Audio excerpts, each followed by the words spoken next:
Welcome back to the Blurb Breakdown with Taylor and Megan, where we break down and dive into the book blurbs, the good, the bad, and the cringeworthy. Fair warning, this podcast is rated R for mature content, strong language, and spicy discussions.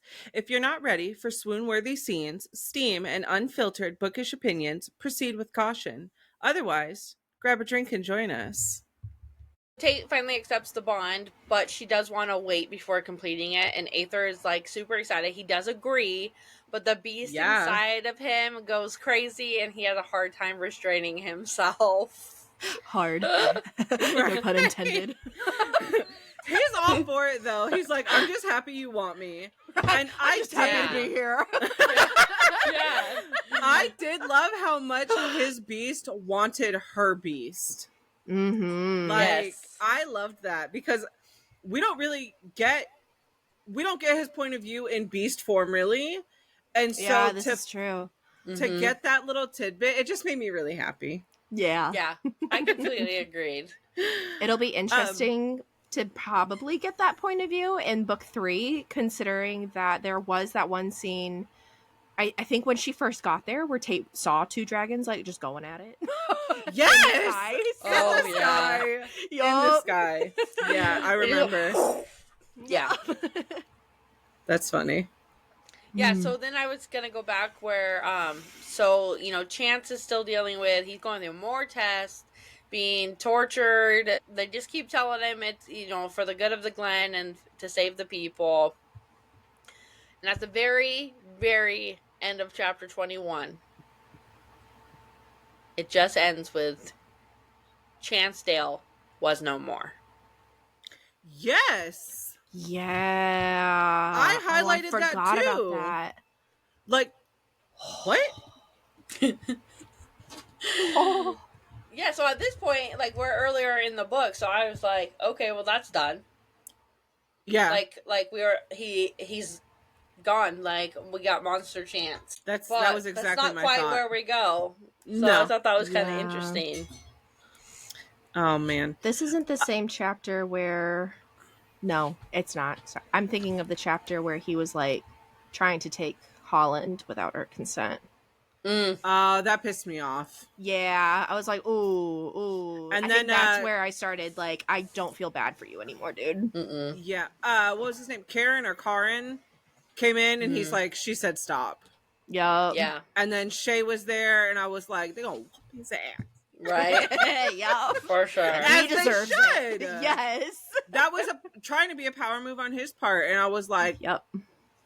Square up, bitch. Because you got us, and we're crazy. We're coming for Catch you. these hands. Right. For sure. I want to jump back to the bonding that you were talking about, Taylor. Yeah. And how, obviously we know that Tate and Aether can speak to each other telepathically, which is very, very rare. Yep. Okay. Mm-hmm. And it's funny because Tate says something along the lines of basically like, get out of my head or something, quit reading my thoughts. And he said, if you're not screaming your thoughts at me, it's written all over your face. And I'm like, Tate, girl, you can't yell at him when like... Yes! I think I texted that to Taylor about how, like, darling, you're basically screaming your thoughts at me. Right, Yeah. right. So funny. I am glad she learned to shield him out, but For the I most love part. that they can, they can still feel each other. I think she can shield him out from like being able to talk to her, but they very much are still in touch with each other. Yes, because of how strong their bond is. They will never be able to fully shield each other out, which I thought was great because I'm like, no more secrets. Tate doesn't need any more secrets. Yeah. Right. Which she's going to find out one right now with Vala. Literally. Yes. Yep. Because Vala tells her Spilled some the stuff. beans. Yep. Talking about, when you share blood, Mm-hmm. that can strengthen a bond. Yeah. And so now Tate is pissed off thinking he gave me his blood to bond with me. and to she's manipulate. Yeah, she's asking Vela all these questions, and Vela's just sitting there like, I fucked up. Okay.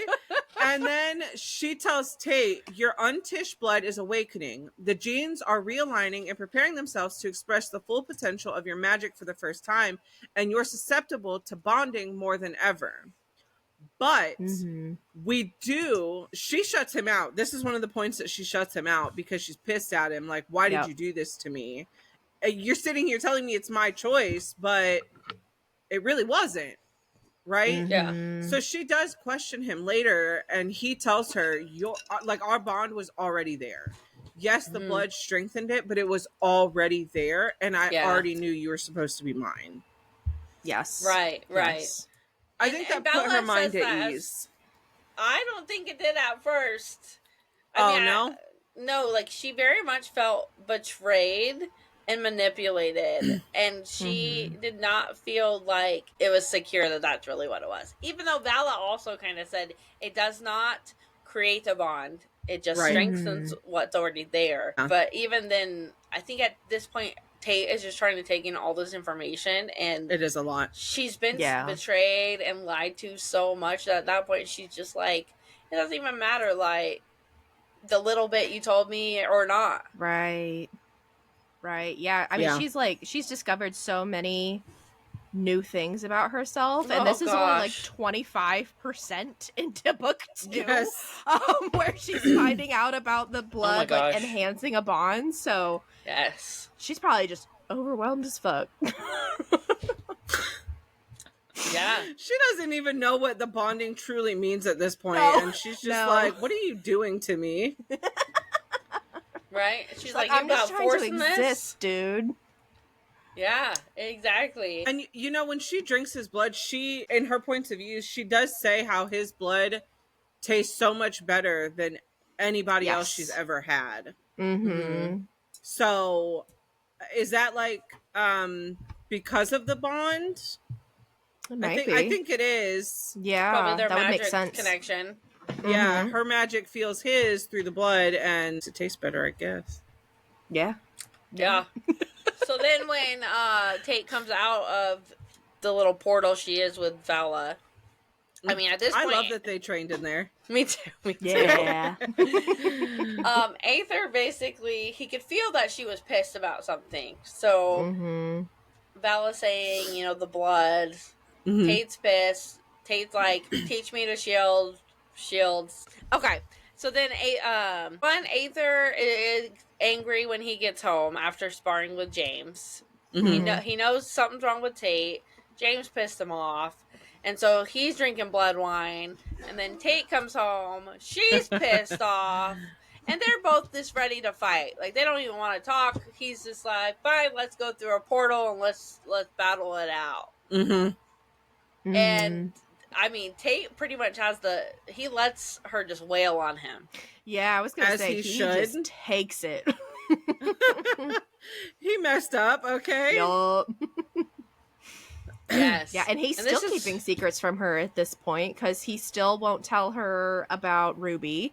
Right. Yep. Yeah, Ruby. Yes. So, like, he's still keeping secrets, so, like, he knows that he deserves this. Yes. Yeah. And right now, he doesn't know why she's mad. Right. Yeah. What I know is that when Vala taught her to shield, he felt that immediately. He's like, I fucked up. Yes. I done messed up. She's trying to block me out now. Yeah. So it was shortly after this that we were actually like really got some more insight on Ruby, and I wrote a note here, okay? The thing I highlighted says, I guess Ruby felt a little threatened. Yuli believes she's figured it out, and at least in part, not surprising since Cher was also, and it cut us off. And my comment was also royalty. I questioned that in the very beginning. Well, it's not the beginning, it's chapter 24. I don't know why, and I just put that note here. Do you guys have any insight on that? Because Cher wasn't royalty. She was Shadow Tribe, correct? Yes. Yeah, I'm not really sure why I put that in there, but they cut it off abruptly, and I want to know what's going on. I guess Ruby felt a bit threatened. Yuli believes she figured it out, at least in part, not surprising since Cher was also. And then it says, I sensed him a moment before he appeared and wrapped him in a tight embrace of energy, slicing his words from his very throat. Mind your own business and look out for your daughter. Ruby deserves to be protected, brother. So Cher was also what? Yeah, so I think when I read that, I took that as like Cher was also just very perceptive. And thinking that Ruby just kind of knows things. And maybe Cher just kind of knew things. Ruby probably sees that she looks a little like Aether and that somebody is withholding secrets from her. So that's how I had interpreted it when I read it at the time. But I mean, it could be that maybe Ruby does have more of a something. And he's getting drunk that here. We don't know about. He's drunk here with James. Mm-hmm. And they're talking about Ruby and he's all butthurt. Yep. Ruby deserves to be protected. And then he's kind of explaining what Ruby looks like. And it says, I pulled again from the bottle, savoring the way the thick iron coated my throat. Okay. I prefer my blood wine aged. Yeah. And then he says, nothing fucking matters. Cher would be ashamed, and yet I'd done the best I could. Ruby was better off. I would not become my father. Yes. Okay. And then this is where they go to the portal, and then Tate beats she his comes ass. home. Yeah. So, I mean, it says here, why? Afraid to have witnesses see me kick your brooding ass? Yes. She's all in. She's like, let's go. Let's go. Yo. And he's got that freaking term of endearment, which I love that he calls her darling. But he says it in such a condescending way. He says, if we fight, let's do it with where the neighbors can't hear us, darling. Yes. Excuse me, sir. That was hot, but yes, knock it off. And then I love, like, even while they're in the middle of fighting and she is actively kicking his ass, he's, like, got this sense of pride because she's getting so much better with fighting. And she's like, don't fucking smile at me.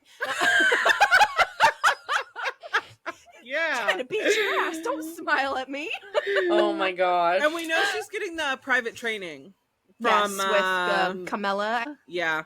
Yeah. She was kind of a badass too. I kind of hated her at the beginning, but I realized as the story progressed that she is just wanting to She's just wanting Tate to be her best self. And so she was hard on Tate, but I'm glad she was, because obviously Tate needed this extra training. Right. Like, she didn't treat Tate any differently because of, like, her left foot or anything. Right. She was like, you're going to learn to fight even though you have a disadvantage. I felt embarrassment for Tate when she was like, take your shoes off. And I'm like, oh, yes. Like, I did too. Because Camilla was just like, this is holy ground. You will not be walking on this ground with the shoes. And I was like, oh, no. Right? Okay, so now we have weeks. Now we're back at Tate's point of view. Weeks have gone by without her and Aether talking. She can feel him close, but she rarely sees him because she's so pissed at him. Like, he's kind of just keeping his distance. She's continued her training with Vala. That, like, we go through multiple chapters of Tate's point of view of getting her training. She knows she's growing, she's learning. Weirdly enough, Tate is actually able to wield magic that usually only specific tribes can wield. So, like, the shields are usually, like, the Lunar tribe, which is Vala, and Tate is crushing it. Yes. I love that. And I think it really shows her true powers of who she is. Yeah, for sure. And even Aether says later on that he was really glad that Vala had spent so much time with teaching her how to shield. Because then when we get to that chapter with Arethi in, like, that room where they're one-on-one and everything. Oh, yeah. Yeah, that pissed me off again. Yeah. Oh, goodness. I will say, we do get a little heart-to-heart with Vala and Tate. You know, they start talking about everything that's kind of going on with Tate and Aether. And Vala does tell Tate, though, that time is different for others. and that time is precious because we learned that, Bella lost her twin sister. So she just kind of was trying to explain to Tate that, you can be upset, but just remember that time is precious, and you want to hold on to like the people that are close to you. Yeah. This is also the same time that this is where she does her Tate shields, and she also starts, to have a little more control of her fire. Mm-hmm. Yes. I want to talk about her dragon for a second. Her dragon was kind of an asshole. She did not want to be bothered. No. I was like, what the hell, dude? Like, Tate can actively see you, and you're just going to be like, fuck off. I'm napping. Huffing at her, and like, yes! Tate's trying to pull that bond with her dragon, and she's like, absolutely not, and yanks it back. Yes! Like, seriously, it's so frustrating. There were so many moments where, she's trying to transform into her dragon and shift into her dragon, and you just get that attitude, just like, It's giving Andarna. I was thinking that too. Well done, Rebecca. Older Andarna. Yeah. God, so sassy. Yeah, I love it though. Oh, I love it. I love a sassy dragon. I just found it so weird that, like, whenever Tate was trying to shift, like, the dragon was like, I don't think so. But then in the middle of that dome where they had one of the trials, the dragon was trying to come out, and it's just like, and she was like, no, you can't die if you shift. Like, what the fuck is happening? Right. Yeah. So at this point too, is like, Tate has finally decided that she's going to keep up the work that Fletch and Irene did. So she is going through all the trials. She is trying to shift. Not that she's been able to shift. I don't. Nope. I don't know when that's going to happen. Spoiler alert. Yeah. Spoiler alert. It does not happen. Don't know. So, since she's trying to learn all this stuff, she, starts searching the web, and she starts researching about the Perry and Mateus. We do find out that she's very limited to what she can search, so she opens that shield up to ask either just the passcode for, that was funny. Her to browse. He doesn't say anything else. He just hands it over. This gives her the digits. What's your Wi-Fi password? Right. Okay, thanks. Bye. I was kidding. Yeah. So she's going through all these trials, all this research, all these things, and you could tell she's getting frustrated. And in one of her trainings with Vela's like, "Hey, let me show you something." And so Vela takes her to the holy pool. Okay. And Tate seemed to me, at least, that she had this moment of clarity. But when she got in that pool, I highlighted this. It was like a mental thing. It said, "Hello, daughter, ... Yes. I got chills. And so we see her watching over the pool down below of this, I think it was a schoolyard. And little baby Tate running around with this woman who was not her mother. Okay. Yes. And then all of a sudden, we see Irene. Okay. Irene. All of a sudden, we see Irene and this woman that initially was there laying on the ground dead. That right there, Rebecca did a fantastic job, because in my head, I said Irene is not her mother. Yup. Immediately, not her mother. Yep. Yes. And that was huge. The woman laying there, and now all of a sudden Irene taking care of her, like... Yeah. It's I'm interesting getting how chills Tate again. didn't make Sorry. that connection herself there. Because it wasn't until, like, towards the end of the... It was until the second half of the book where she's finally like, oh, Irene's not my mom. Finally accepts Yep. that situation. Yeah. But she does have to almost be blatantly, like, told. Yeah. Told that. My note in here says, is the woman she considers her mom not her birth mother? Get it, girl. I was like, oh, what's gonna happen? It's so 'Cause at that point- stressful. At this point, we don't know. We don't know what's going on. Yeah, Nope. we're just making guesses. So, and then in that same chapter, shortly after that, we finally get this moment that again gave me chills because it's the name of the book. It just says, "Welcome home, daughter of destiny," and I was like, "Shit's about to go down." Yes. Yes. Oh goodness! I loved it. I loved it. Me too. And it's like she's like finally like, okay, I'm gonna go home, talk to Aether, get some stuff worked out. Yup. We're gonna bone. It's just like, it's gonna be great. I love it. Then we have Tate wanting answers from Aether. And he's like, I'll tell you whatever you want to know. And he literally slices his palm open, and which he expected her to do the same. And he's like, this will allow you to literally take whatever information you want out of my brain. And she says, I don't want to do this. I want to know that you're giving it to me freely. And so she doesn't do the blood connection with him. She literally goes into his mind and pulls out everything.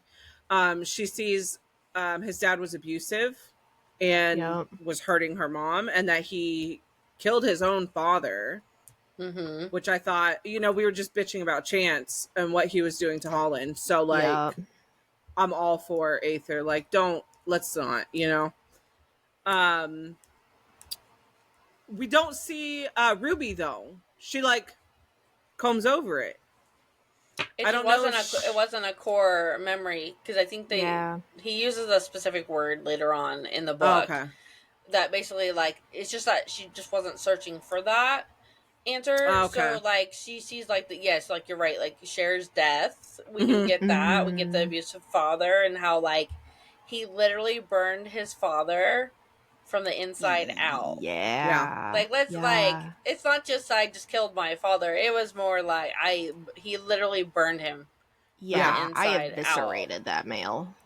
Yeah, and she wrote this so well that I could picture the whole thing like I was watching a movie. Yeah.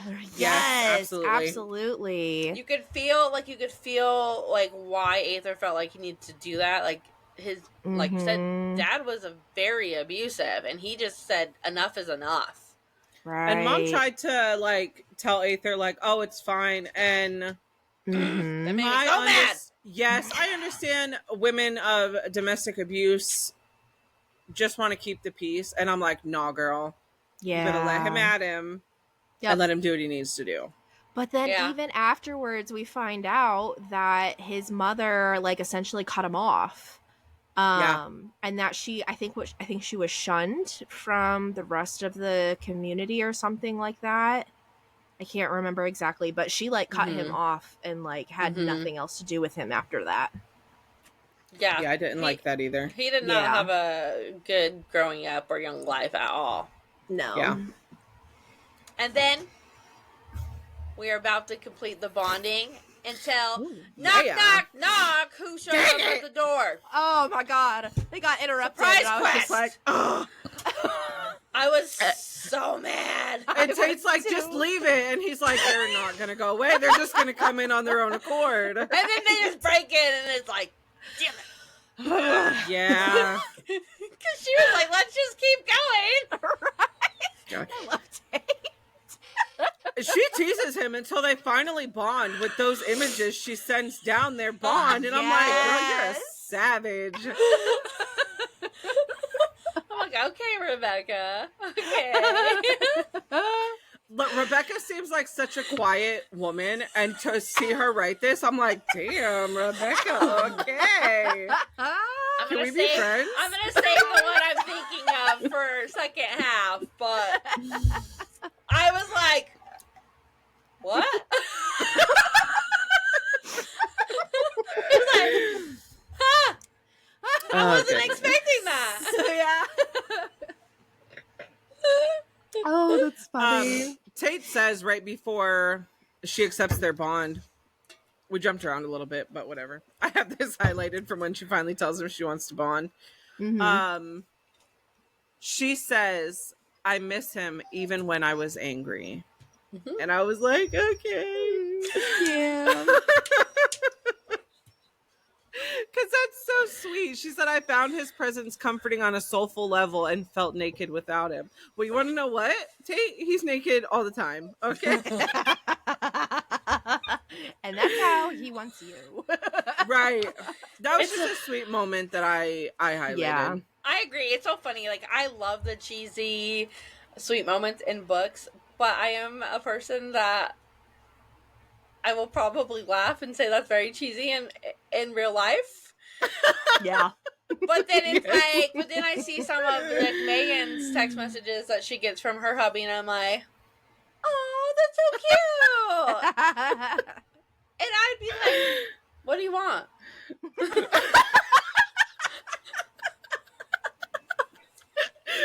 Taylor texting Zach, can you not bother me at work?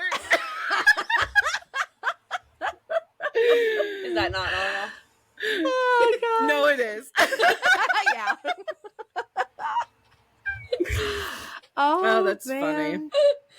Oh, goodness. And the Shadow Tribe showed up and was like, time to go.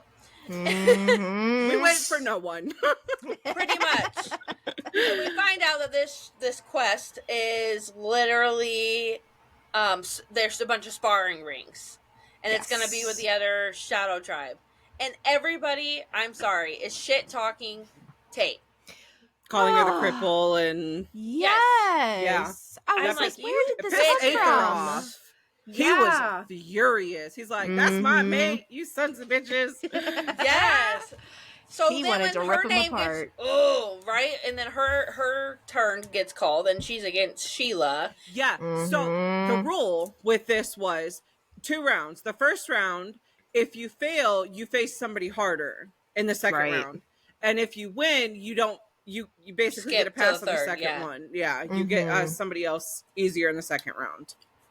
But instead, like, Sheila legit just beats the living shit out of freaking Tate, breaks her arm, slams her head in the concrete, and I'm just like, And she's just unconscious. oh, She can't even do the second round because then Aether has to come in and get her and like take her away.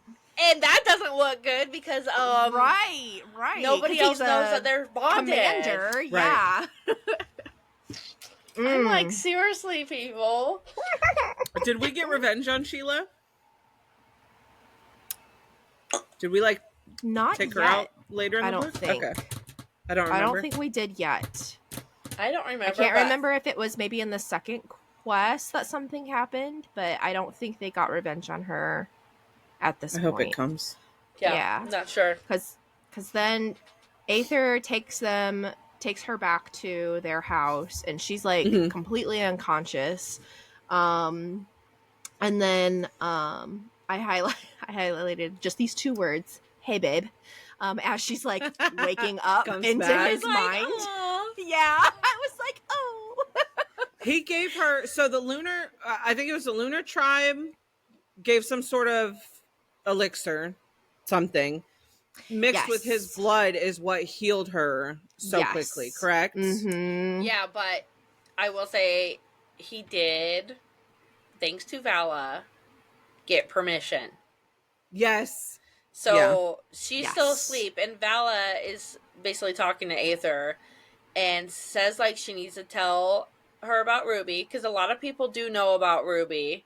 And they also mention, she also says that the Glen troops have been moving. This is all happening while Tate's sleeping. And then I wrote side note, really don't have a good feeling about Arathi. Yeah. Like, really bad. Like, that's what I wrote. Like, really bad feelings. Bad. So She's then she giving wakes off up. bully vibes. Yes. And then it's like, so then Tate wakes up at the very end, and as wakes up at very end as Vala questioned her and Jared to Aether. I don't know what that one was going, but basically, I think he was questioning. That's when they were talking about their bond. Yeah, and like the blood oath. Yeah, and I think Vela was feeling some type of way about Jared at that point too. Yeah, see, that's where I was like earlier when we were talking about how we don't really get a lot of what happened with that conversation. Yeah. But we do get enough from Rebecca that through Vela's reactions. Yeah. When it comes to Jared. Yes. I really wish we would have got Vela's point of view in the story. I really I love her character a lot. Me too. I do too. In 35 she says, "But did you love her?"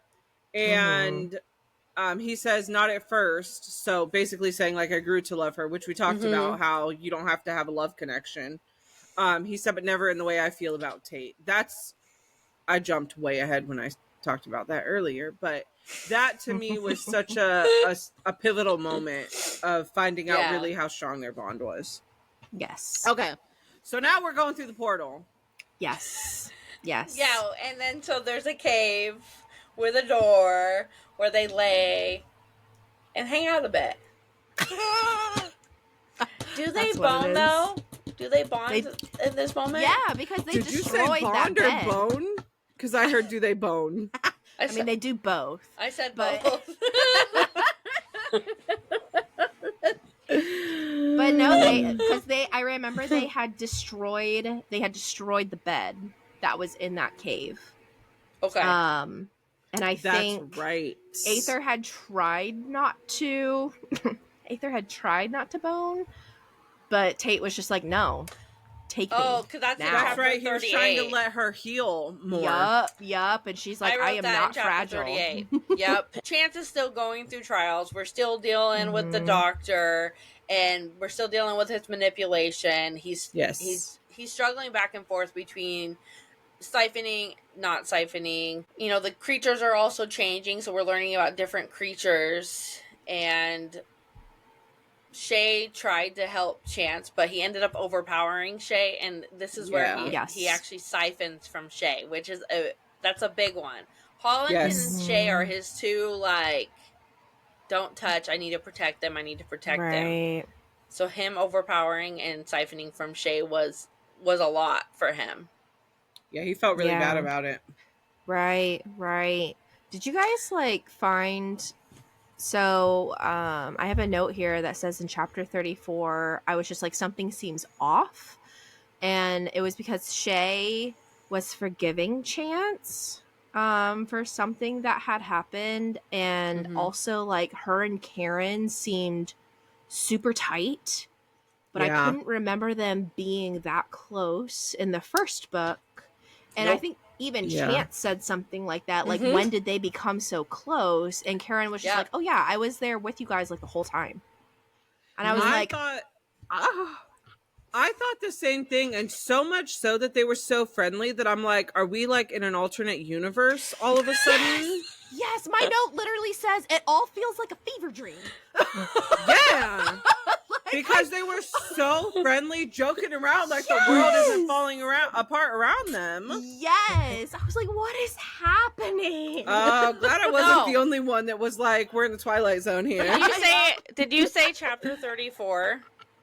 That's where I have that note. Yeah, okay, chapter 34. My first note for chapter 34. I don't even know what is really happening in real time with Chance's point of view or not. So far it's been Karen and Shay waking him up and him being relieved to see Shay up and okay. Shay tells him Holland is pissed with him for shutting her out. He thinks it's what's best. Thinks he can go to the doctor and have his magic removed and return to himself. And like, other than that... what is going on? Yes. 100%. I'm glad you guys all are in the same boat. I was so confused. And so then, like, after that, like, in Chance's chapters, I was like, is he just having, like, a vision? Because, you know, he was having those different visions of bad things happening. And I was like, is this one of those? Like, I don't know what's happening. Right. There was multiple times I was like, wait, did he just kill Shay and Holland? Right, and then, yes. And then they're there, and I'm like... Okay. What the I guess hell? not. We'll just take it. That little bit did get very confusing.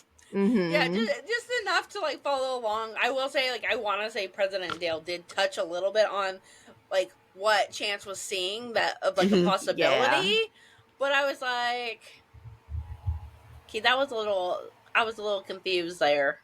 Yeah. Yeah. For sure. And I think like those things would have happened anyway, even if Chance hadn't like done all of that training. Yeah, I agree. Yeah. Me too.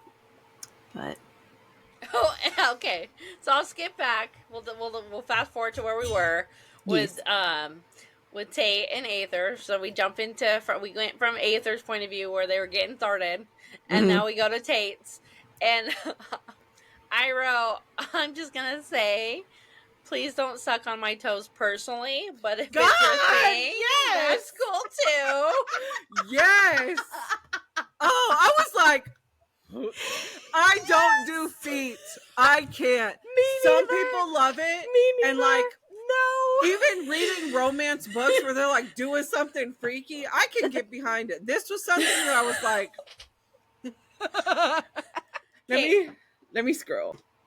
They've now bonded. Yes. Let me touch on the bonding really quick. Yeah. Rebecca did a really beautiful job of combining their magic.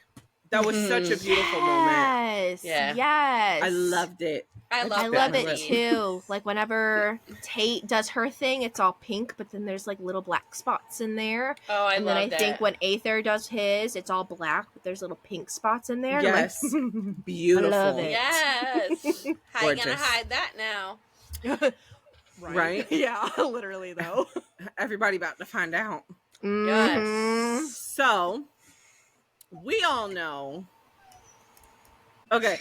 So, we all know as readers that Tate is royalty. Yes. But in chapter 39, Tate finds out she is royalty. So, I highlighted a little song.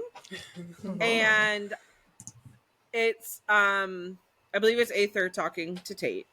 It says, "You are from the royal line, Tate. Pink is the color of the house of blush. You are a direct descendant of Perry and Mateus, the last living one within the borders of this realm. That makes you the rightful ruler of the embassy." Which means that 7th empty chair is hers. It's hers. But is it because we also find, well, yes, but we find out that these royalties get sent to Mident. Is that the name of the place? Yes. Yeah. To protect them. Right. So they're being hunted. Is she ever truly going to sit there on this committee with them, essentially? Right. Or is she just going to go there? I am very interested in book 3 if there's more touching on that and how they truly rule if they're not in with the others. Yes. I would be interested to see that as well, because I was wondering, like, if the House of Blush is so powerful, like they took control of the other 5 or 6 houses in Mident, how did they lose all of that control in the embassy? But they didn't lose it in Mident. You know what I mean? Like, if right, like, why weren't they being hunted off in Mident, but they were in the embassy? I think that was a part I was a little confused about, but who knows? Right. Well, right now they're saying like they can't even get to Mident. Right, because the portal only opens at the new moon. Right, or when the king dies. Yeah, or when So I think that something happens at the new moon. No, I think that sounds correct. Is it either or? But then, probably both. So every new moon, the portal opens, and then when the current ruler dies, the portal opens so that everybody can attend the funeral. Right. Yeah. Right. And we know that King Owen is on his way out. Yes, he is. Yep. Very close to death. You know, Enzo, the current chair holder for Shadow Tribe, he is on his way out. Did you guys pick up on that? Yeah. And sorry if you didn't. I'm gonna be like coughing up blood, guys. Like, And so, Aether's technically not next. It's Judah. I think Aether is and then next. He's got to battle It her. is Aether. Yeah, Aether is but next Judah because can challenge. Judah can challenge Aether if she wants to, but I think Aether is just like, no, I'm just going to give it to her. Well, and I his don't dad, want it. I think he might have been too young because technically he's the rightful heir for that chair because his dad held it. Yeah, that's true. That's true. And I don't know at what age he killed his dad. That he couldn't take the seat then. Yeah. I don't remember. But I mean, he's still very high ranking. I think he's a high general or something. Yeah, he's like one of the commanders of the Shadow Tribe. Yeah. Because he had used his ranking as an excuse for why he was like overseeing Tate. Yes. Okay. And why he could watch in on literally everything. Yes. Okay. But yeah, I don't think Rebecca ever clarifies like what Enzo is actually sick with.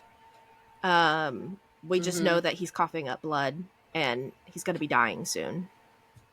And he doesn't die in this book. I was actually he does not. surprised. He stays alive the whole time. Or at least that's what we think. We don't. Yeah. As of right now, we don't know. Because I think Aether was like, Arethi's going to kill him to keep him silent. Yeah. Yep. Okay. So now we're a week out from assessment. Yes. Yep. So now they started training with wooden weapons to prepare, and then we've got the 3 types of the untushy or I think it's untushy. This is not tushy. Okay, we have 3 types. I've been pronouncing it as untushy. Me too. Untushy? Okay. Untushy, yeah. Okay, so we find out, like, it clarifies we have the 3 types of the untushy. We have the shifters, the wielders, and the support. Yes. So basically the assessment is supposed to determine what you are. Yeah, what you are, like where you're gonna go. Yep. So the shifters are obviously shifters, dragons. And basically on the forefront if they go into battle or whatever they need to do. We have the wielders. Okay. So the wielders fight alongside the shifters. They're also warriors, so they're on that front line as well and specialize in defense. And then the supports are in charge of population. So similar to what I think like Aether's mom was, because I don't think his mom could shift, right? Nope. So that's what she was just they're there support. they're there to breed the next generation of shifters and wielders. So support. Aha. Yeah.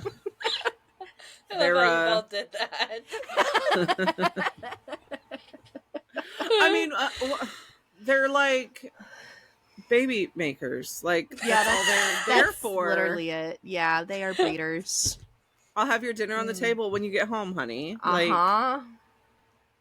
I mean, somebody's got to do it, or else we're just done. What's the point? You're right. And sadly, Aether's dad, though, I think used that as a position of like power because he could shift, and so he was just like, because I can do this, I can do whatever I want with whomever I want, and you are just a piece of dirt that I sometimes screw, and who gave me a son. That's it. Yes. Oh my gosh, that is so funny. We're learning about this, and we touched on it a little bit toward the beginning. So, talking about shifters, I guess, says the strongest always come from one party who is pure fae and one that is half-breed, a human and a vampire combination.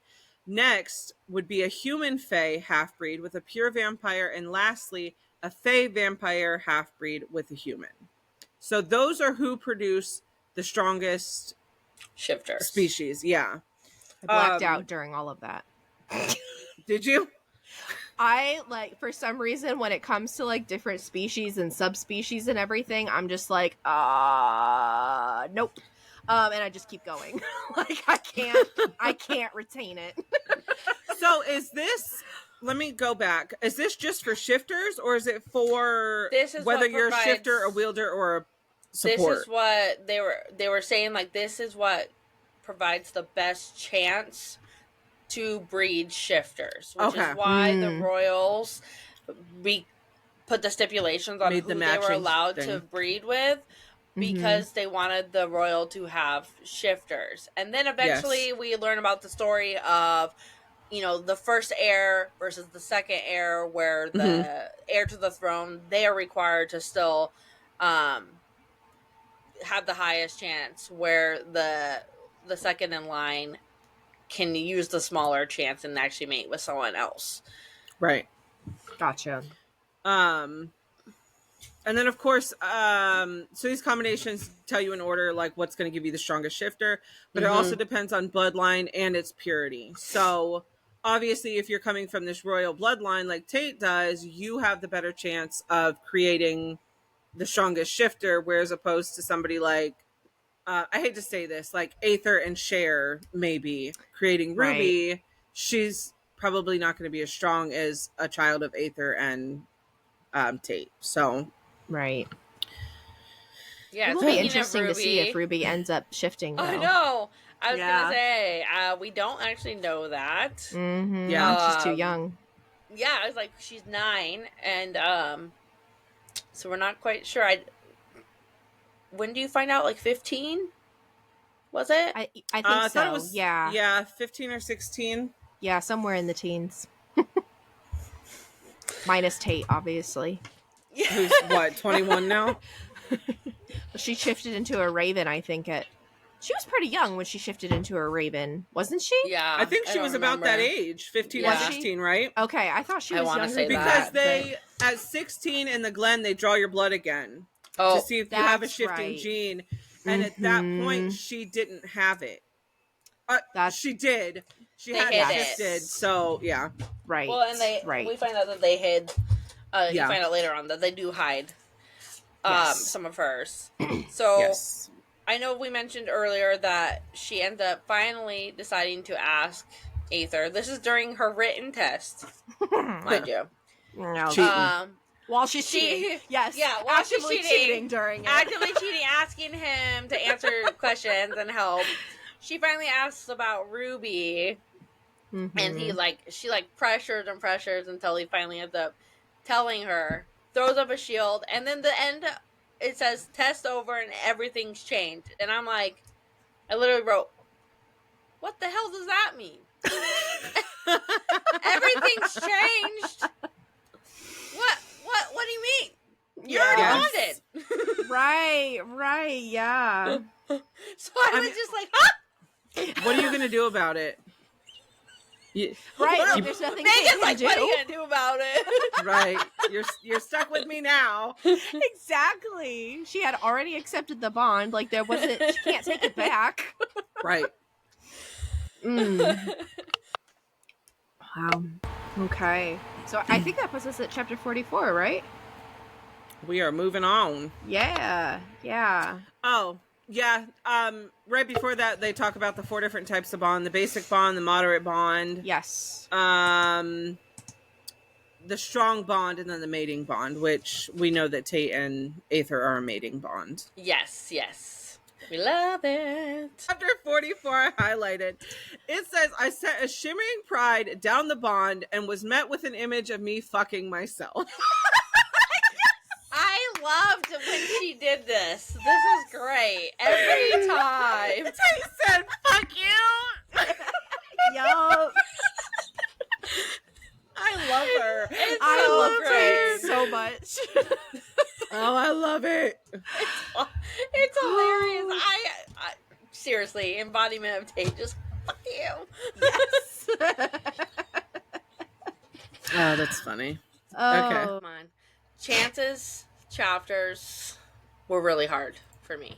I know we talked about Chance, but I felt like as we started going further and further, like this one right now, it's like President Dale and Chance and Holland, you know, basically where they flex their science breakthroughs and do all that. And I'm just like, it was it felt repetitive a little bit. Yeah. Was I not the only? Yeah, I was gonna say, I felt like I was like, again? They kept talking in circles. and it was getting very frustrating, and it's like, where is this going? Yep. And I know, Morgan, when you wrote your review, you said something similar, that his chapters were so hard to get through. They were. And like, I think this one especially, because they were like trying to explain the science behind all of it. And I was like, Yeah. I thought, like, I get it. Like, Chance needs to know about it, and Tate, and they're in separate like worlds or whatever. Right. But it just felt repetitive. And Chance, I think, like I mentioned earlier, like his chapters are just, I lost empathy for him. Yeah. And I think that was another piece of it gosh. too. Because I was just like, dude, I hate you. It was like information overload. So it was just like, yeah, that's I'm how not I felt in too. school. I don't need this. But do you also feel like it was like the same a little bit? Like, I'm not saying she wrote it bad or anything. I just felt like it was like, okay, he siphons a little bit, and then we go on the next chapter. He's still struggling. Yeah. Like he's still struggling, but siphons a little bit more. Yeah. Yes. Very repetitive and not going anywhere. Mm-hmm. No, we're just going straight into darkness. Redness. Sorry, because there was one chapter earlier where I wrote red. Because it literally was like 2 pages, and it was just him all seeing red. Yeah. Yes. Yeah, and there was a little bit of a part about Chance trying to like learn more about Holland's like purple diamond and stuff. Mm-hmm. And I don't even think like that was fully clarified. I don't think so. No, because Holland was just like, what diamond? And then they watched this video. And then they were just like, oh yeah, we just didn't tell you. Oh yes, where they show them all the feeds where they've literally seen everything that they don't even know that they've seen. Right. Yeah. And then it was like, she straight panicked. Mm-hmm. And then they didn't want to bring it back up. Yep. Do we know why, like, Holland, like, wouldn't want to maybe, like... See, that was the thing with her.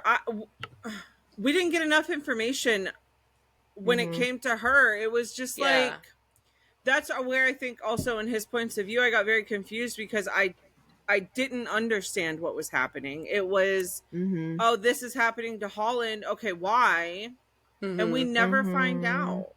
No, and I felt like Holland, from what we've learned about Holland in book 1, I feel like she would have tried to figure out what was going on with her. Yeah, she was very involved. Yeah. Like, she wouldn't just be like, I'm going to ignore that this is happening. Like, I didn't seem like that was true to her character. At least that's what I thought. No, I agree. Yeah, definitely. I agree too. I have a theory about Holland, but I'll save it for part 2. But like, yeah. Anyway, I'm curious. You got my curiosity. Is it something that happens in part 2? That's why you're. Yeah, it's about what happens to her in part 2. Okay. But I just have a little theory that she's not actually whatever happened to her. I don't think that actually happened to her. Okay. So, but yeah, essentially, like, Dr. Warshaw or whatever is just telling them that their DNA changed, and that's the reason for their power.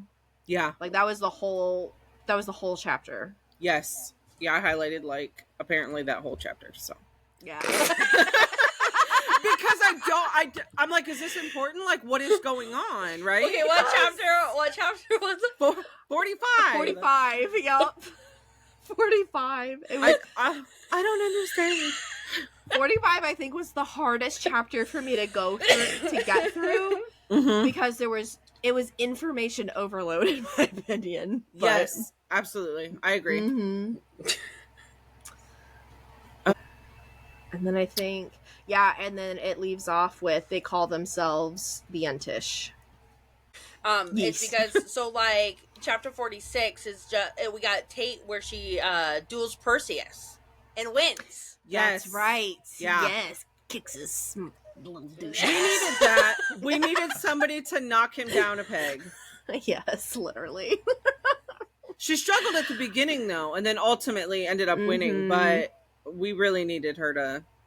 Yeah, and she was struggling because she had just learned that Ruby is Aether's daughter. Yes.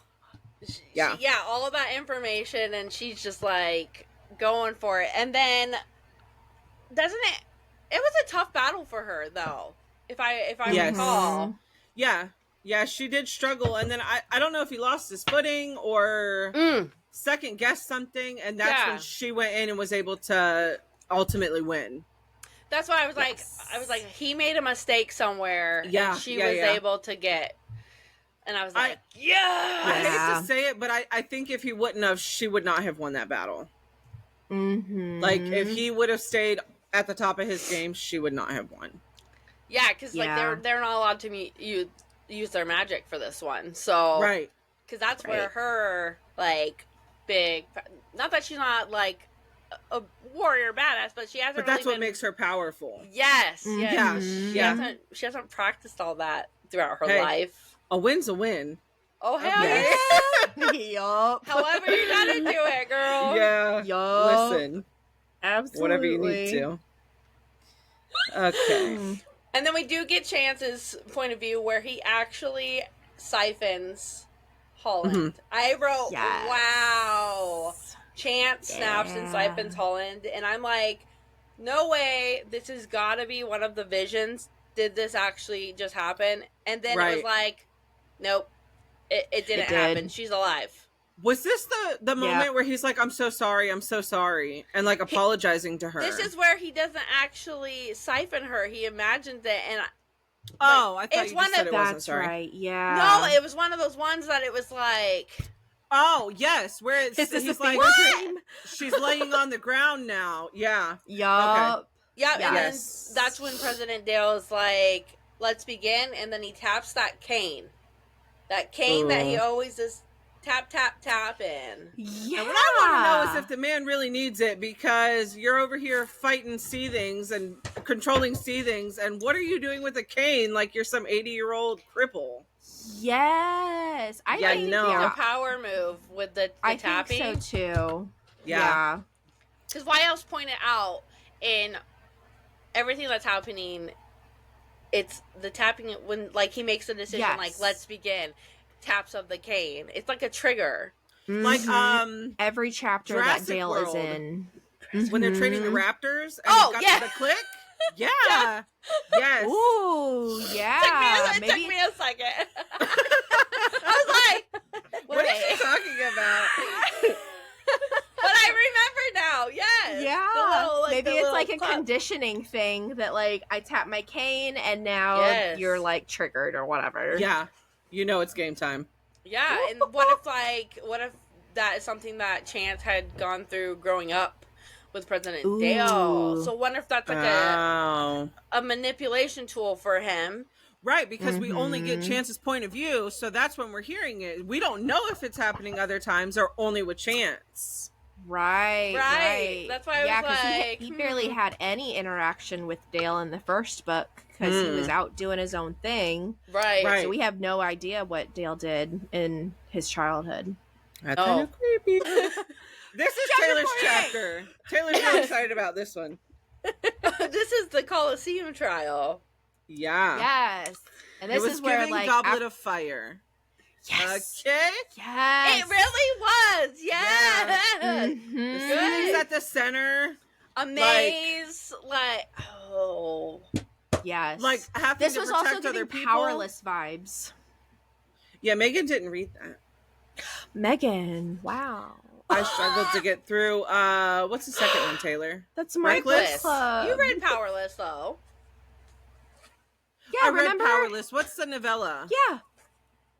The novella is Powerful. I'm not reading that. Okay, I didn't read that. I did read Powerless. I struggled with Reckless. But there was a maze in Powerless too. At the very end, and then that's when like. Anyway, it's okay. It's okay. I'll re-listen just for you. Okay. It's fine. It's fine. We'll edit that out. It's Yep. Okay. Yep. It's fine. Oh, okay. So Taylor, what happens? Yes, okay. So now we're going to like the final trial. It's the Colosseum trial. Like Megan said, like Goblet of Fire vibes. We've got the maze, we got the creepy seethings, which Yes. what are seethings doing in the embassy? How did they get there? Nobody was expecting them. Yeah, so that was unexpected for me because I'm like, they're in the embassy, and from what we know, the seethings are being created in the Glen with President Dale. Correct. Yeah. Right. So and literally at the beginning of the chapter, she was like, all I needed to do was conjure a flame at some point, demonstrate control, and form a shield. And last and 5 minutes. And now what am I doing?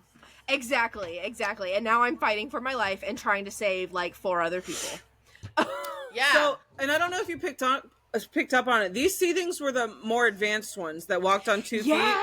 Yeah. They weren't even the black creepy ones. These were the white ones. Right. And so I was like, okay, this has got to be a total setup. Yes. Total setup, because where the hell did these things come from? Right.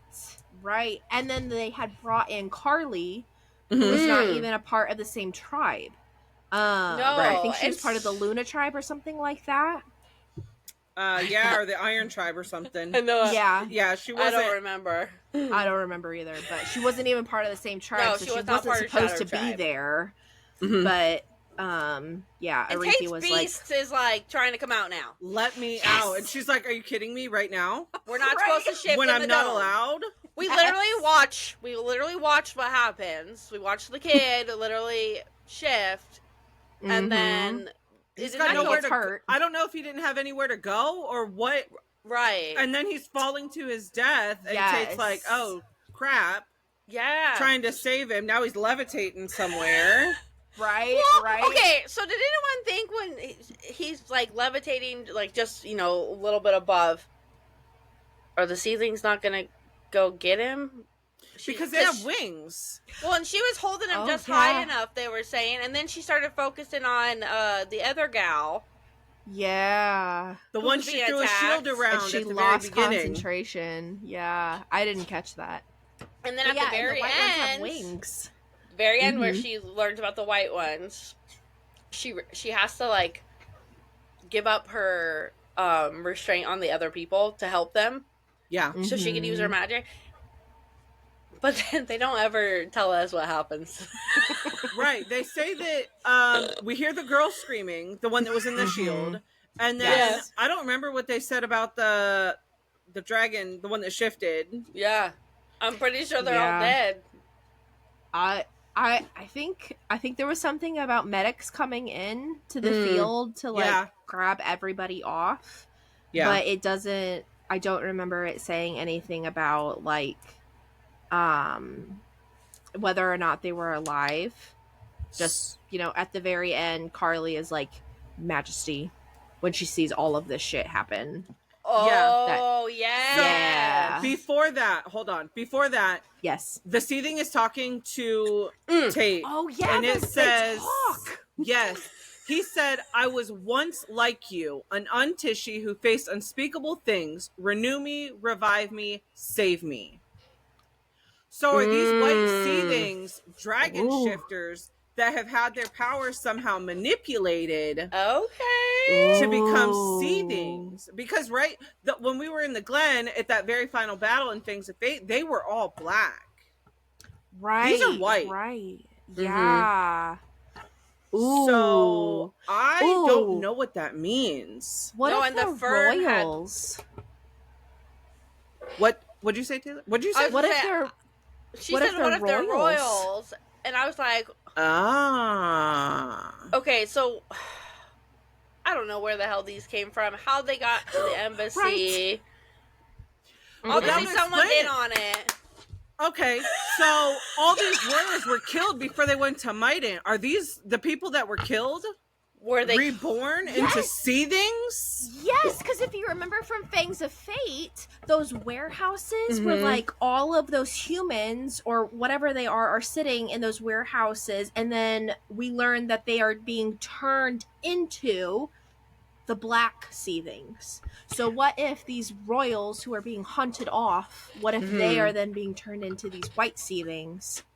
And this maybe one is not even talking to royals, just just House of Untishy in Blush. general that have been killed.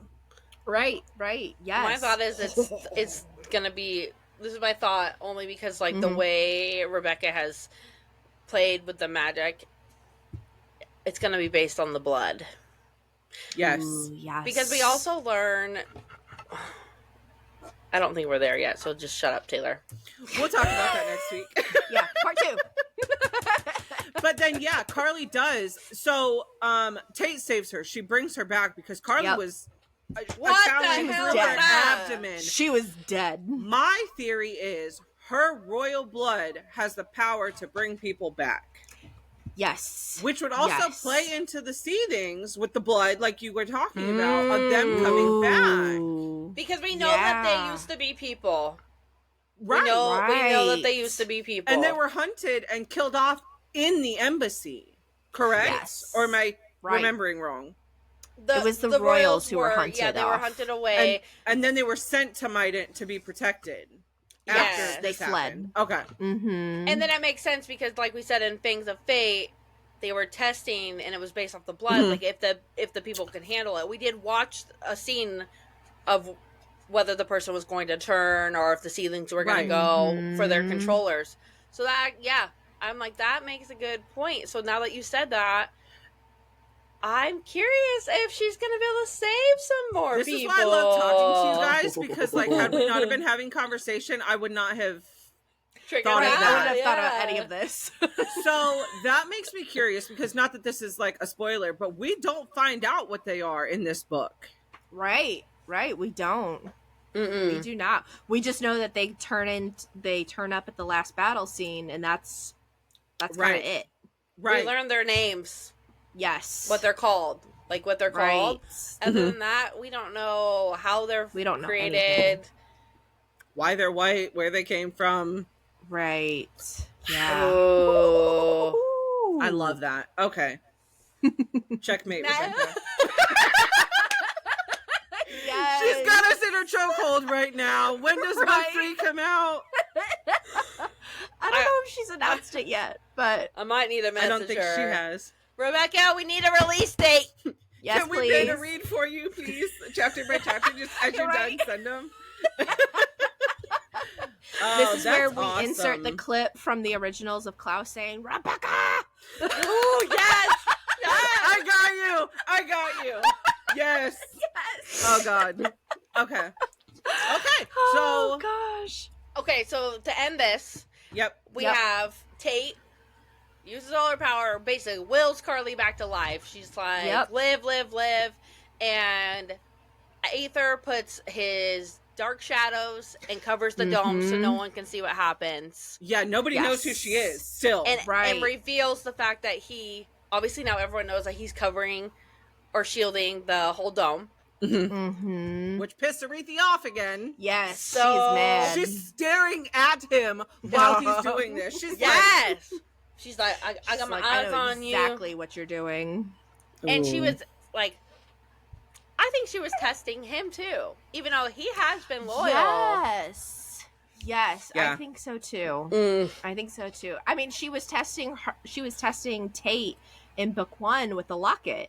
So I think she knew exactly who Tate was, but was maybe waiting to see if Aether knew who she was, and seeing if he would remain loyal to either Tate or her. Yeah. Right. And like I said, like earlier, I have a bad feeling. Bad feeling about this chick. Yep. She bad. Yes. Do we know how old she is? Aretha? No idea. I don't how think long it she's told been around? Okay. I don't think it told us. Okay. I imagine she's probably older At least not than by Aether, now. though. She's up there. Yeah. Okay. This was really interesting. Okay. Woo! So like that, like perfect ending for halfway through this book.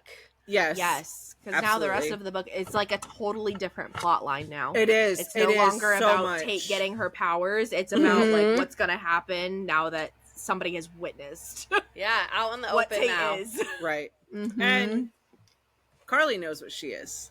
Yes. Yeah. You can't forget and that. there are seethings that should not be in the Yes. embassy.